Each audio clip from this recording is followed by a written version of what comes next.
The ballroom fell into absolute silence.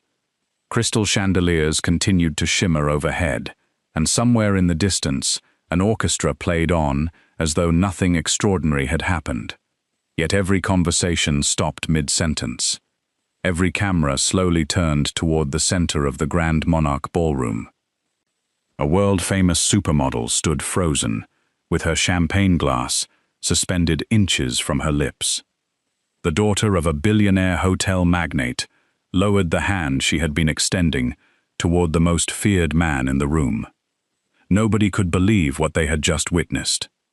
Because instead of acknowledging the parade of glamorous women competing for his attention, Leonardo Romano, the youngest mafia boss ever to unite rival syndicates and one of the wealthiest investors in luxury hospitality, had reached past them all. His hand settled firmly around the waist of a curvy hotel coordinator, hurrying past his table with an event clipboard tucked against her chest. She gasped, "Sir, what are you doing?" Before anyone reacted, he lifted her effortlessly onto his lap. Sheets listing seating assignments fluttered across the polished marble floor. I'm working," she whispered, trying to stand. His arm tightened, not painfully, only enough to stop her. Then, Leonardo slowly lifted his eyes toward the silent ballroom. His gaze swept across politicians, celebrities, foreign investors, rival syndicate representatives. Every woman who had spent the evening trying to earn a single smile from him. When he finally spoke, his voice was calm enough to freeze the room. "She stays here." Another long silence followed. Then came the sentence that made even veteran mafia captains exchange uneasy glances. "Anyone who has a problem with that can leave." Nobody moved. Nobody even dared breathe. To everyone else, it looked like the country's most untouchable man had publicly claimed an ordinary hotel employee. Only Leonardo knew the horrifying truth.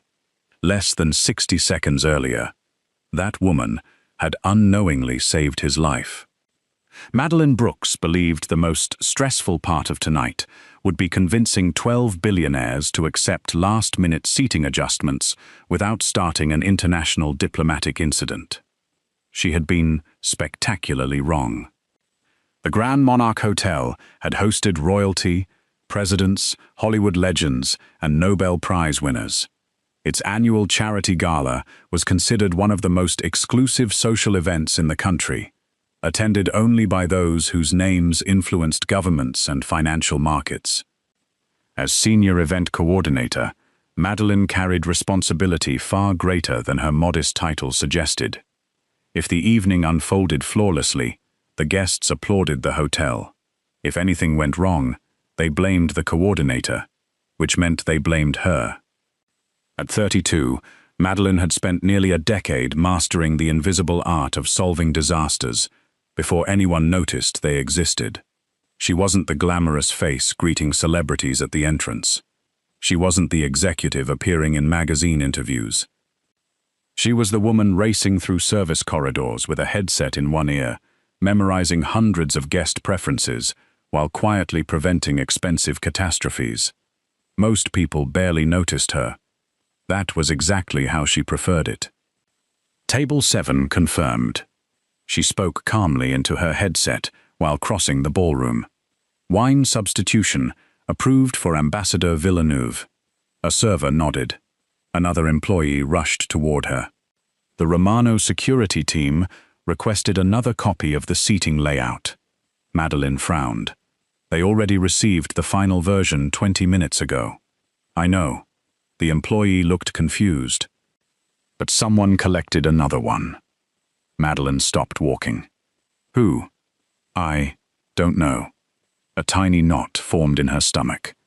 Professional instincts rarely shouted.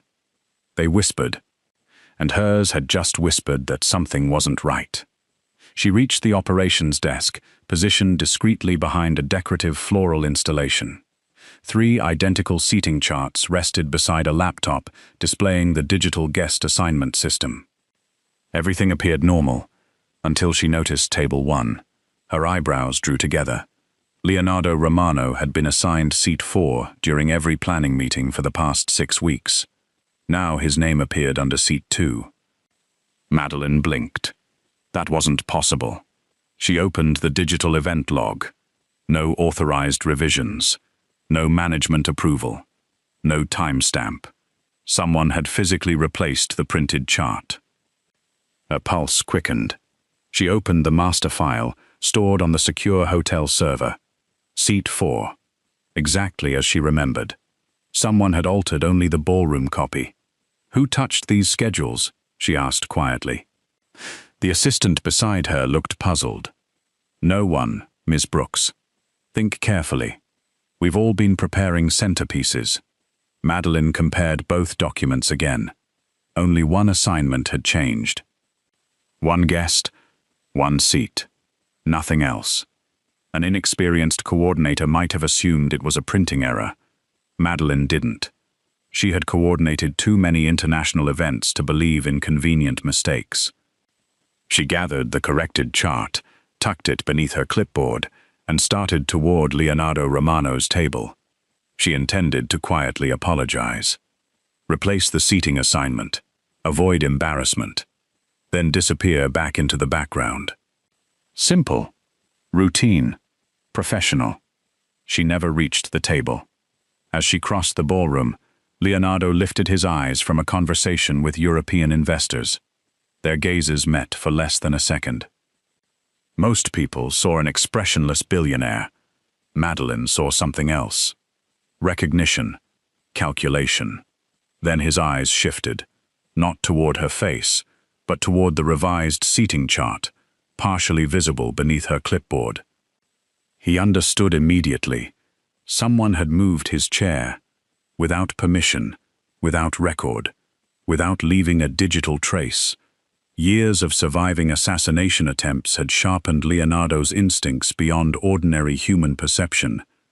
He didn't need proof, only patterns. And tonight, the pattern was screaming. His security chief, Gabriel Hayes, noticed the subtle change in Leonardo's posture. "What is it?" Leonardo answered without moving his lips. 3 o'clock. Gabriel's gaze swept the ballroom. Nothing. Everyone smiled. Everyone laughed. Everyone appeared perfectly relaxed. Exactly the way professionals looked before violence erupted. Meanwhile, on the mezzanine overlooking the ballroom, a man wearing a catering uniform slowly adjusted a serving cart, parked beside decorative curtains. No one paid attention to him. Inside the cart, a custom-built precision rifle rested beneath silver serving trays. Its barrel aligned almost perfectly with seat 2, the newly assigned seat. The assassin smiled. His employer had promised this would be effortless. Leonardo Romano would sit exactly where expected. One shot. One escape route. Millions transferred offshore before sunrise. Everything had gone according to plan, until the hotel coordinator picked up the wrong seating chart. Down below, Madeline continued weaving through elegantly dressed guests, completely unaware that she had stepped into the center of a deadly conspiracy. She reached Leonardo's table. "Mr. Romano," she said politely. "I believe there's been a printing mistake." She extended the corrected chart. Leonardo didn't look at the paper. Instead, his eyes lifted briefly toward the mezzanine, only for half a heartbeat. It was enough. He saw the almost invisible reflection of polished rifle glass hidden behind the serving cart. Confirmation. Seat 2 wasn't a mistake. It was a target. Madeline had unknowingly prevented him from walking directly into a sniper's crosshairs. Unfortunately, everyone involved in the conspiracy had also just watched her correct the seating assignment, which meant the only witness capable of ruining their plan had unknowingly revealed herself. Leonardo made his decision instantly. Not tomorrow. Not after consulting security. Now, before anyone else could act. His chair scraped softly against the marble floor. Every nearby conversation paused. He stood. Reached for Madeline. Wrapped one powerful arm around her waist. and pulled her onto his lap in front of the entire ballroom. The gasp that swept through hundreds of guests echoed beneath the crystal chandeliers. Exactly as Leonardo intended. If the conspirators wanted to eliminate the woman who had spoiled their assassination, they would first have to challenge the most feared man in the underworld before the eyes of the entire world. For nearly 5 full seconds, the Grand Monarch Ballroom remained perfectly still. No music seemed loud enough to break the suffocating silence. No guest dared whisper. Leonardo Romano continued sitting calmly, with Madeline resting awkwardly on his lap, one protective arm still around her waist. His expression never changed, as though nothing unusual had happened. Madeline, however, felt as though the entire room had caught fire. Heat rushed into her cheeks. Every instinct told her to stand. Every year of professional training screamed that this was a catastrophic breach of protocol. "Mr. Romano," she whispered carefully, "I really need to get back to work." Without looking at her, Leonardo answered quietly enough that only she could hear. "If you stand up right now, you'll die." Her breathing stopped. She searched his face, expecting sarcasm. There was none. His dark eyes never left the ballroom. Only then did she notice something strange. He wasn't watching the guests. He was studying reflections. Crystal chandeliers, silver serving trays, tall ballroom mirrors, window glass. Anything capable of revealing movement without forcing him to turn his head. Madeline suddenly became aware of another detail. His security team had moved. Not dramatically. Professionals never did. A man who had been speaking with diplomats casually repositioned himself beside a marble pillar. Another guest drifted toward the ballroom entrance while pretending to answer his phone. 2 more quietly changed places near opposite exits. To everyone else, nothing appeared unusual. To someone trained to notice logistics, an invisible wall had just formed around Leonardo and around her. "What is happening?" she whispered. Leonardo answered with another question. "When you corrected my seating assignment, did anyone besides you touch that chart?" Madeline frowned. "I don't know. Think." She replayed the last 15 minutes. The operations desk, the duplicate schedules, the assistant, the catering staff, someone requesting an extra copy. Then, her stomach tightened. There was another coordinator, Vanessa Harrington. Leonardo's eyes sharpened almost imperceptibly. "Tell me." She asked whether everything was ready before guests entered. Madeline swallowed. "I thought she was just checking on preparations." What exactly did she ask? "Whether your table assignment had been confirmed." Leonardo remained silent. Gabriel Hayes leaned slightly closer. "Boss. North mezzanine. I see him." Madeline blinked. "See who?" Neither man answered. Across the ballroom, a violin solo reached its graceful climax. At precisely the same moment, the catering cart on the upper level rolled backward, only 6 inches. Leonardo stood. In one smooth movement, he lifted Madeline completely off his lap and positioned her behind his body. The action looked almost gentlemanly. Only Gabriel recognized it for what it truly was: a shield. 3 sharp pops echoed through the ballroom. Most guests mistook them for champagne corks. Leonardo didn't. "Down!" Gabriel roared. The ballroom exploded into chaos. Guests screamed. Crystal shattered. Someone overturned an entire banquet table. Security agents rushed toward the mezzanine, while dozens of influential guests dropped behind chairs in complete panic. Madeline instinctively crouched behind Leonardo. "What happened?" "A rifle." She stared at him. "A what?" The shot missed. Only then did she notice a fresh crack spreading across the enormous marble column, less than 2 feet from where Leonardo had been sitting moments earlier. A tiny hole, barely visible. Her blood turned cold. Someone had fired directly at him. Hotel security flooded the ballroom. Guests were hurried toward emergency exits. News cameras outside the hotel immediately noticed the sudden lockdown. Within minutes, social media would explode with speculation. Inside the ballroom, however, Leonardo appeared strangely calm, almost as though he had expected this. Gabriel returned only 90 seconds later. He escaped. Leonardo nodded once. Weapon, custom precision rifle. Professional. Gabriel's jaw tightened. Very. Leonardo glanced toward Madeline. So was the planning. She looked back and forth between them. I don't understand. Leonardo dismissed several approaching executives with nothing more than a glance. When they were finally alone near one of the private reception corridors, he spoke. You changed my seat. I corrected it. You saved my life. Madeline stared. No. I only fixed paperwork. No. Leonardo's voice remained calm. You restored the original seating arrangement. He pointed toward the ballroom. The rifle was aimed at seat 2. Her face lost all color. But I was originally assigned seat 4. You were. I saw the printed chart. It had been altered. Her heartbeat became painfully loud. Every conversation from the last hour replayed inside her head. Someone requesting another seating chart. The unauthorized printout. Vanessa asking about Leonardo's table. The missing approval record. Her knees suddenly felt weak. Leonardo gently steadied her elbow before she lost balance. She pulled away immediately, embarrassed. I'm sorry. For what? She looked down. I'm making this worse. Leonardo frowned. You believe this is your fault. If I hadn't noticed the chart, they would have killed me.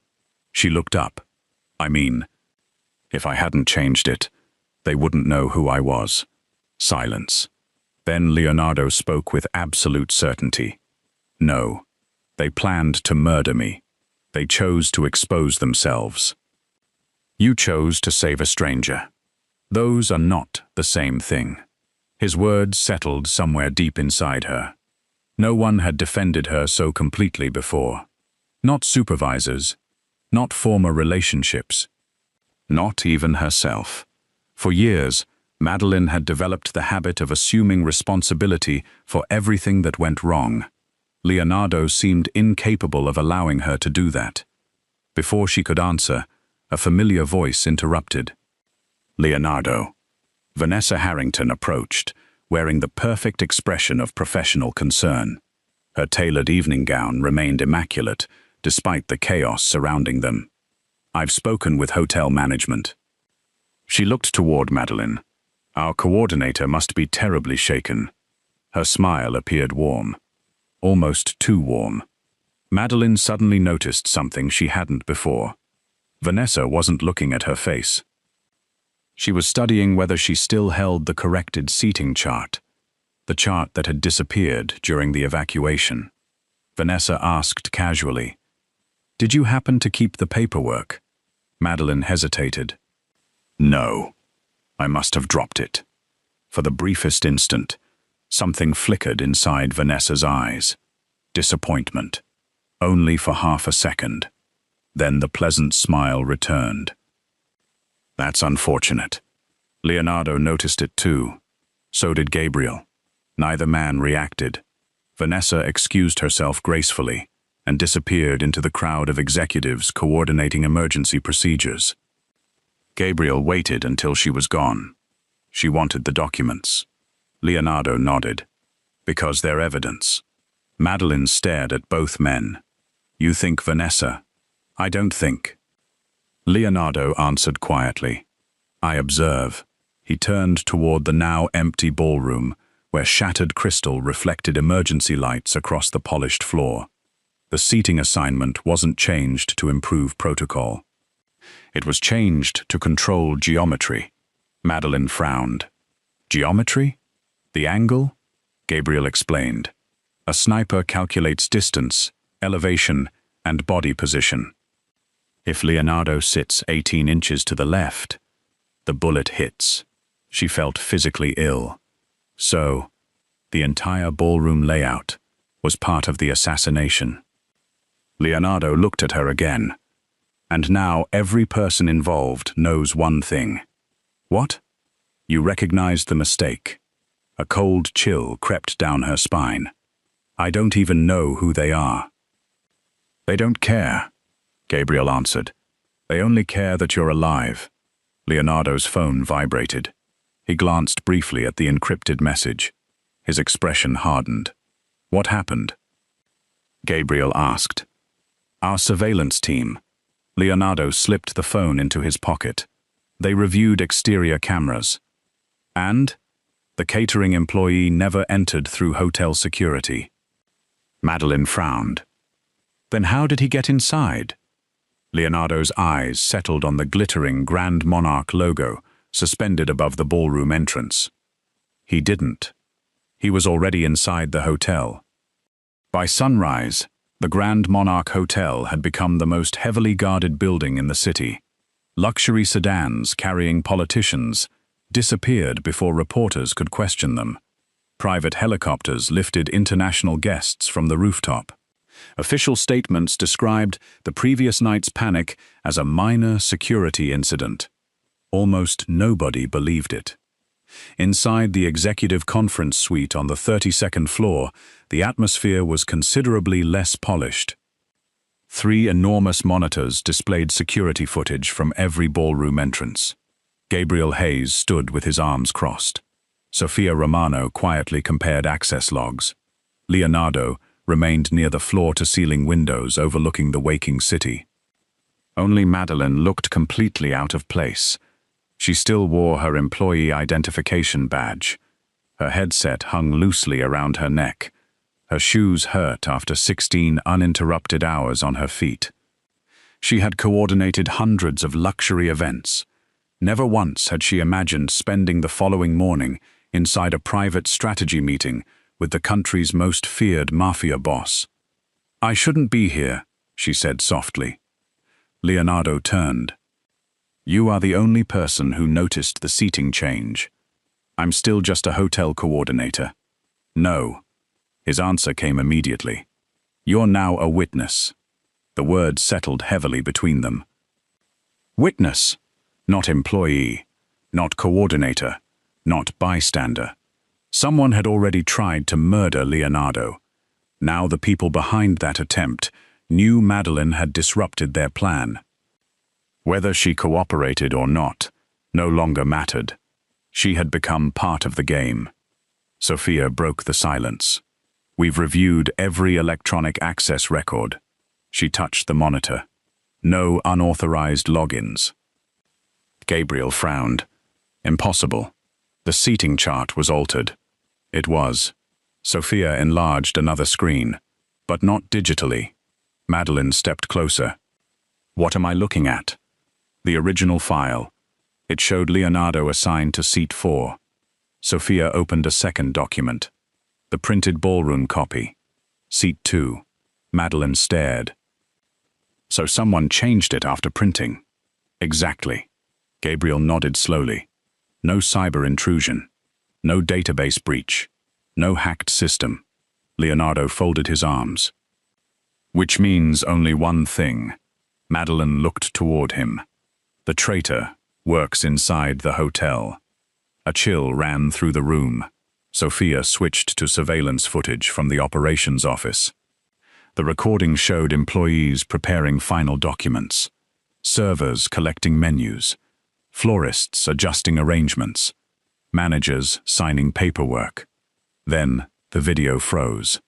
Madeline leaned forward. That's Vanessa. Vanessa Harrington entered the operations office, carrying a folder. She smiled at the staff, exchanged a few casual words.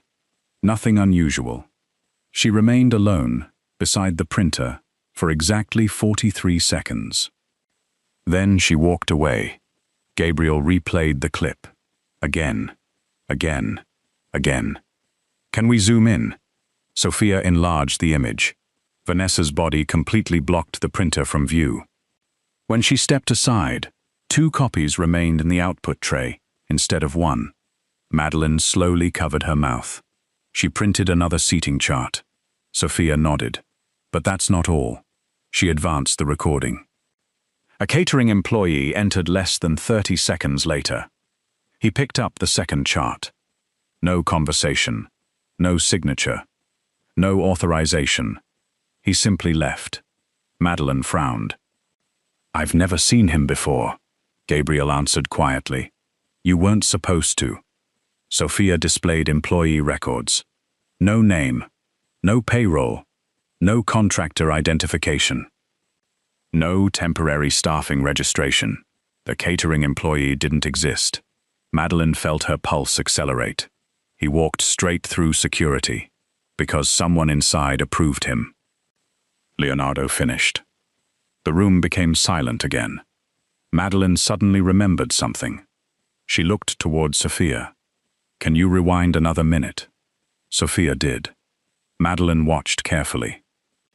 Every movement, every employee, every detail. Then she pointed toward the lower corner of the screen. There. What? The floral cart. Everyone looked. A large, decorative arrangement stood beside the operations desk. Perfectly ordinary. Except, 20 seconds before Vanessa arrived, another employee quietly rotated the arrangement. Only a few inches. Madeline frowned harder. Why would anyone move flowers? Gabriel's eyes narrowed. They weren't moving flowers. Sophia immediately switched camera angles. The second camera revealed what the first could not. The enormous floral display completely blocked one security camera after being rotated, exactly enough to conceal the printer. Gabriel let out a low whistle. They created a blind spot. Leonardo remained expressionless. Professional planning. Madeline suddenly understood why the entire conspiracy frightened Leonardo more than the rifle itself. None of this had been improvised. Someone had studied hotel routines, employee habits, camera positions, printer locations, guest movement, every detail. For weeks, maybe months. She looked down at her hands. "I should have noticed." Leonardo answered before anyone else could. "You noticed the only detail that mattered." She looked up. "The seating assignment. You saved my life." Madeline gave a weak smile. "I nearly got you killed." "No." He stepped closer. They failed. His certainty carried an unexpected warmth. For the first time since the gala, Madeline felt the crushing guilt ease ever so slightly. Her thoughts were interrupted when one of Gabriel's encrypted phones vibrated. He answered immediately, only listened. His expression darkened. "They're gone." Leonardo didn't ask who. He already knew. "The maintenance crew?" Gabriel nodded. "Every employee who worked overnight has disappeared. Addresses? Fake. Employment records? Forged." Madeline stared. "The hotel hired ghosts?" Sophia answered. "No. The hotel hired through subcontractors." She opened another file. 3 different service companies. Gabriel leaned closer. "Who owns them?" Sophia typed rapidly. Her fingers suddenly stopped. For the first time, all morning, she looked genuinely surprised. They all trace back to one investment holding company. Leonardo spoke quietly. "Name: Silvercrest Hospitality Solutions." Madeline blinked. "I've heard of them." Everyone looked toward her. "They handle temporary staffing for luxury hotels." She hesitated. "At least, I thought they did." Sophia searched corporate ownership records. The results appeared one by one. Layers of shell corporations, offshore accounts, false directors. Then finally, one verified shareholder, Viktor Sokolov. Gabriel's jaw tightened. He finances contract assassinations. Madeline felt sick. So the staffing company was never a staffing company. Leonardo completed. It was an infiltration network. Before anyone could continue, another notification appeared. Sophia opened it immediately. This just arrived from hotel accounting. A payment authorization filled the screen. Dated 2 weeks before the gala. Approved internally. Amount: $3 million. Purpose: temporary event staffing. Madeline frowned. That's impossible. Why? Our annual staffing budget isn't even 1/3 of that. She leaned closer. And... What? That signature. Everyone followed her finger. The authorization carried the digital approval of the hotel's chief operations executive, Olivia Bennett. Madeline shook her head immediately. No. You know her? For 8 years. She would never approve this. Leonardo remained thoughtful. Unless she didn't. Sophia enlarged the signature. Microscopic differences became visible. The pressure curves. The timing pattern. The encryption sequence. It was forged. Gabriel exhaled slowly. So someone inside framed the COO. Madeline suddenly remembered another conversation. She turned toward Leonardo. Yesterday morning, Olivia argued with Vanessa. About what? I couldn't hear everything. But Olivia kept saying. She closed her eyes, trying to remember. The board never authorized additional contractors. The room fell silent once more. Leonardo slowly turned toward Gabriel.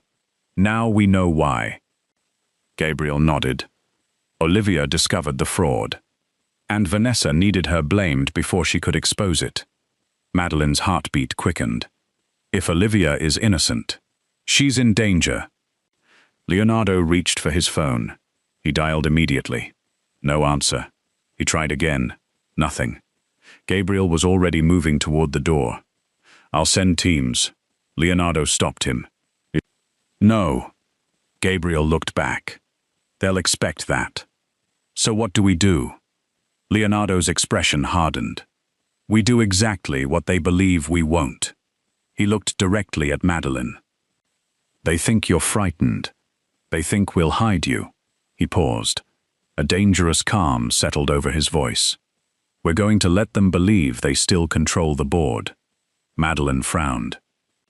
You want them to think we're doing nothing? Leonardo gave the faintest smile. No. I want them to make one more mistake. Outside the conference room, somewhere deep inside the Grand Monarch Hotel, an elevator door quietly opened. A woman stepped into the executive hallway, wearing an elegant charcoal suit. She carried a leather document case in one hand. Security barely glanced at her identification badge. After all, she was one of the hotel's senior executives. Vanessa Harrington smiled politely as she walked toward Olivia Bennett's office. Inside the leather case rested a suppressed pistol and a forged resignation letter waiting for a dead woman to sign. 3 weeks later, the Grand Monarch Hotel announced another international charity gala. The headlines praised the hotel's resilience. Television commentators called it a symbol of confidence after the previous security scare. Financial networks celebrated Leonardo Romano's decision to attend, despite the assassination attempt. Only a handful of people knew the truth. The gala had never been about charity. It was bait. And Leonardo intended to catch everyone who believed they had escaped. Long before the first limousine arrived, the ballroom had already been transformed into the most sophisticated surveillance operation ever hidden beneath a luxury event. Every chandelier contained miniature cameras. Every floral arrangement concealed directional microphones. Every security guard visible to guests had 2 unseen counterparts positioned elsewhere in the building. Gabriel Hayes personally inspected every entrance. Sophia Romano monitored live data from a command center hidden beneath the hotel's conference level. Nothing had been left to chance. Almost nothing. Madeline stood inside the staff preparation room, fastening the final button on her Navy evening coordinator jacket. She looked at her employee badge resting in her hand. For years, it had represented safety, routine, An ordinary life built through discipline and hard work. Tonight it felt strangely different. She was no longer invisible. Every person involved in the conspiracy knew exactly who she was. A quiet knock interrupted her thoughts. Leonardo entered. For a moment, neither of them spoke. He noticed the exhaustion she tried so carefully to hide. "You haven't been sleeping." She managed a small smile. "You noticed." "I notice everything concerning you." The words escaped naturally. Neither of them acknowledged how personal they sounded. Madeline looked toward the ballroom doors. "What if they don't come?" "They're already here," he answered with complete certainty. "They invested too much to abandon their plan." She hesitated. "I still don't understand why you insisted I work tonight." Leonardo stepped closer. "Because this story has to end where it began." She searched his face. "What if they come after me again?" "They will." His answer carried no hesitation. "And that's exactly why they'll lose." Minutes later, guests flooded into the ballroom. World leaders, technology billionaires, royal families, Hollywood celebrities. Everything looked almost identical to the previous gala. Even Leonardo occupied the same table. The only visible difference, Madeline no longer hurried nervously between guests. She moved confidently through the ballroom, quietly coordinating staff with the calm professionalism that had always defined her. Across the room, Vanessa Harrington watched every step. She smiled politely while greeting investors. Inside, her patience was wearing thin. Viktor Sokolov stood near the auction display, disguised as a European philanthropist. He spoke into an almost invisible microphone. "Target is exposed," Vanessa answered without moving her lips. "Wait, we still need confirmation." Neither realized that Gabriel had already intercepted every encrypted transmission inside the building. Sophia listened from the command center. "They're communicating." Leonardo glanced toward the orchestra. Not yet. The evening continued. Charity speeches, luxury auctions, standing ovations. Everything unfolded exactly according to schedule. Until Madeline approached Leonardo's table, carrying a revised auction sequence. Vanessa's breathing slowed. There, exactly as before. History was repeating itself. Victor quietly reached inside his jacket. Not for a weapon, for a secure transmitter. If Madeline handed Leonardo the document, the backup assassination team positioned outside would receive the signal. Leonardo accepted the folder, instead of opening it. He stood. The orchestra slowly stopped playing. Hundreds of conversations faded into silence. Every guest instinctively looked toward him. Leonardo smiled politely. "Ladies and gentlemen, I owe tonight's success to someone very few of you have ever noticed." Madeline froze. He turned toward her. "For years, this woman has solved problems before anyone realized they existed. She prevented disasters, protected reputations, saved events worth billions.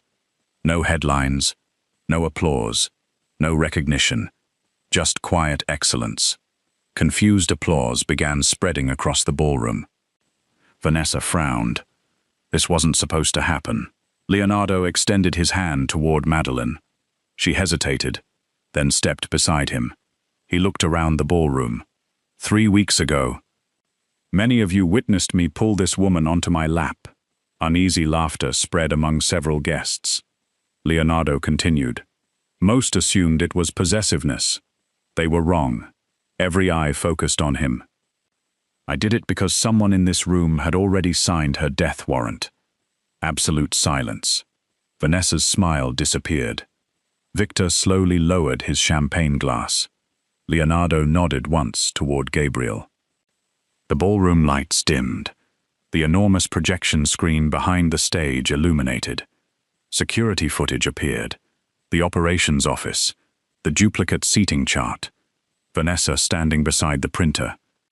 The floral display rotating.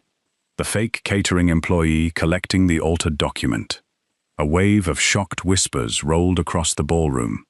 "No!" someone murmured. Gabriel advanced the footage. Another recording appeared. Bank transfers, shell companies, forged staffing contracts, Viktor Sokolov's ownership trail, millions disappearing through Silvercrest Hospitality Solutions.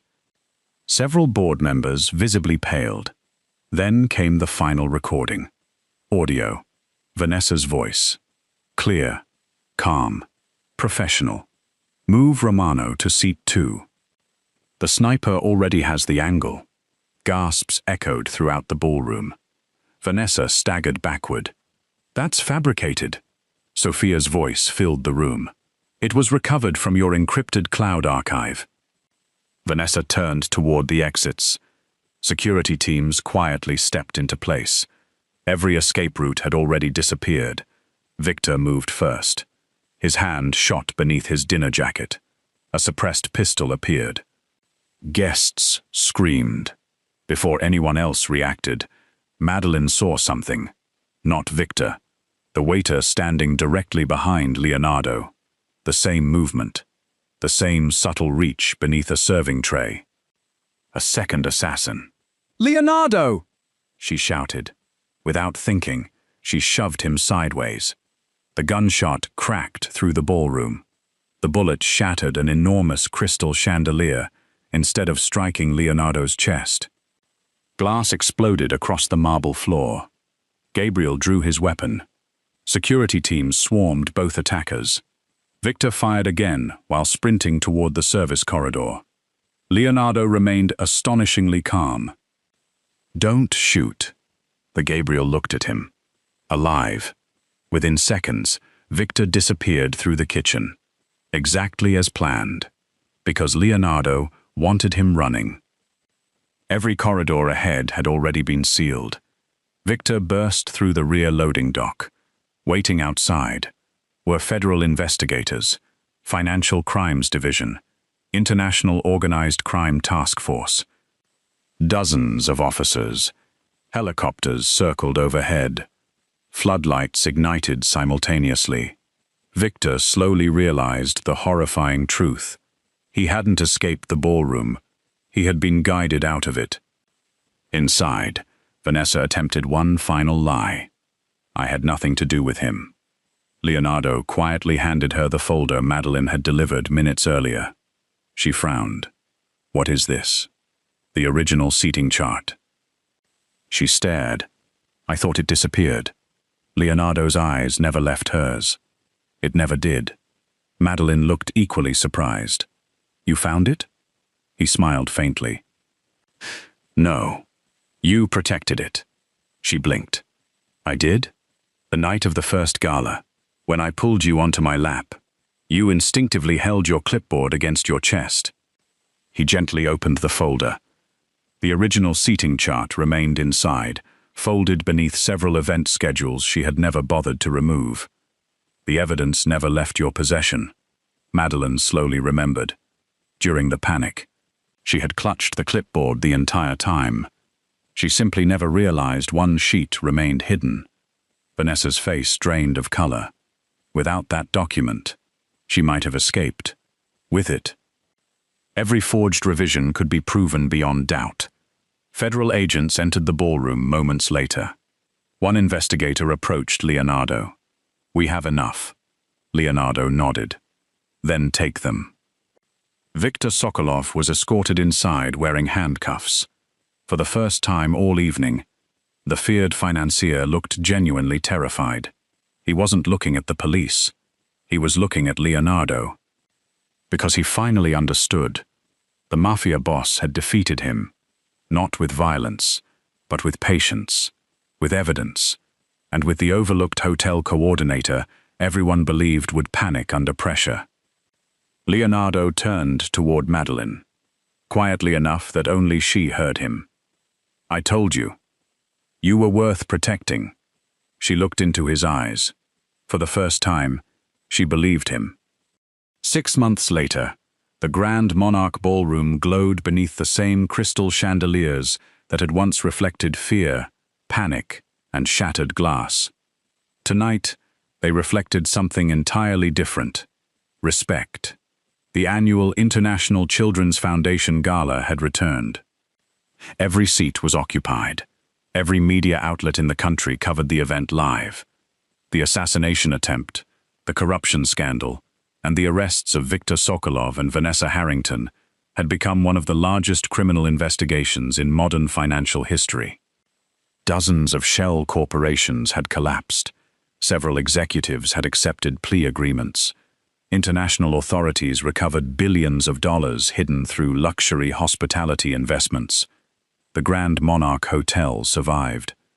Not because it avoided the scandal, because the truth had been exposed before the world. Guests whispered as another limousine arrived. "It has to be him. Romano is here. I heard he's bringing someone." Camera flashes erupted outside the entrance. Leonardo Romano stepped onto the red carpet wearing a perfectly tailored black tuxedo. As always, he carried himself with effortless authority. Reporters called his name. He acknowledged none of them. Instead, he turned, extended one hand toward the limousine. A woman stepped out. The whispers stopped. Madeline Brooks smiled nervously as she accepted his hand. She wore deep sapphire silk that complemented every graceful curve she had spent most of her life trying to hide beneath oversized jackets and practical uniforms. The gown had not been designed to make her appear smaller. It had been designed to celebrate exactly who she was. Her confidence radiated more brightly than the diamonds around her neck. For years, she had entered this building through the employee entrance carrying clipboards and emergency schedules. Tonight, the front doors opened for her. Photographers stared in disbelief. "Isn't that the coordinator? The woman from the first gala?" Leonardo noticed the uncertainty returning to her posture. Without saying a word, he placed one steady hand against the small of her back. Not to lead her, to remind her she was not walking alone. The gesture was subtle, the effect immediate. Madeline straightened her shoulders. Together they entered the ballroom. Conversations dissolved one after another as hundreds of guests turned toward them. Several executives who had once overlooked Madeline now approached with genuine admiration.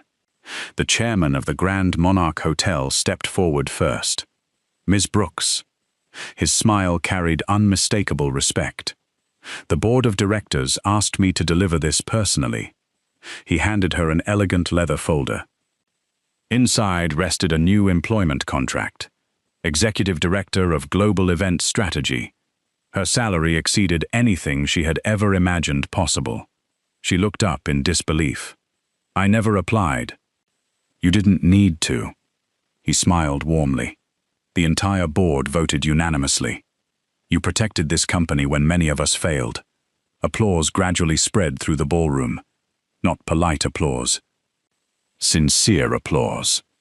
Madeline's eyes filled with tears.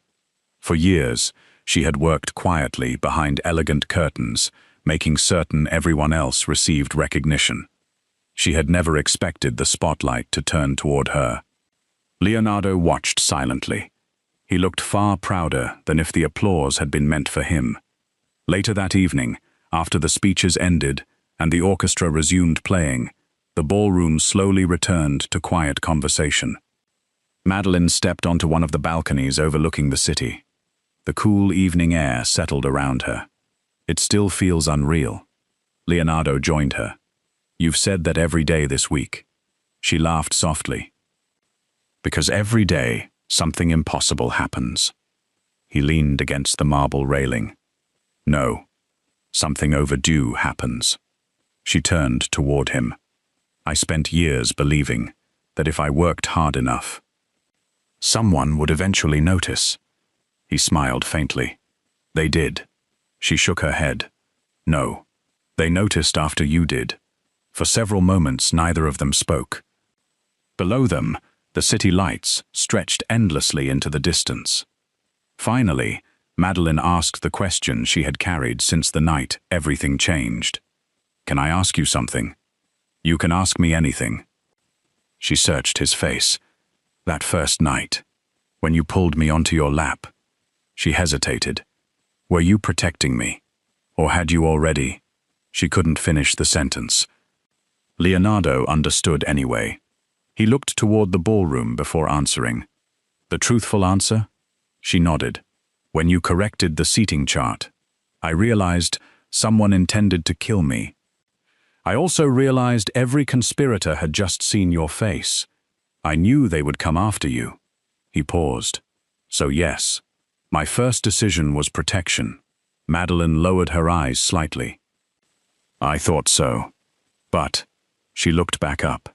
His expression had softened in a way she had never seen before. It wasn't the first time I noticed you. She frowned. It wasn't?